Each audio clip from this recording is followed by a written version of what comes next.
Cold స్టోరేజీలను కొందరు కొనుగోలుదారులు ఆక్రమించుకొని తమకు తీవ్ర అన్యాయం చేస్తున్నారని రైతులు ఆగ్రహం వ్యక్తం చేశారు. వరంగల్ జిల్లా ఎనుమాములలోని కోల్డ్ స్టోరేజీల ముందు ధర్నాకు దిగారు.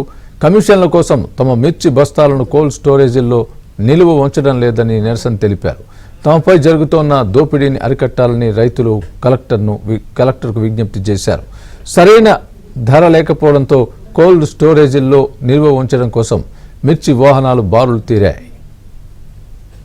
2 ఎకరాల మిర్చి వేసిన మార్కెట్కి తీసుకొస్తే 14-13 రేట్ లేదు, పూర్తిగా డౌన్ చేసి అంత దళారులు ఈ అటు దుకాణపులు కానీ వీళ్ళంతా కుమ్మకాయ రేట్లు డౌన్ చేసి మరీ అభిమానంగా ఉంటాలని కోల్డ్ స్టోర్ తీసుకొస్తే ఇక్కడ కూడా వాళ్ళే లోన్లు చేసుకొని వాళ్ళే దింపుకుంటారు కానీ రైతులే మాత్రం అక్కడనే దిస్తలేరు, అక్కడనే అవుతానే. రైతులు 2 రోజులు 3 రోజుల కాంచెల్లి నానా ఇబ్బందులు పడతారు.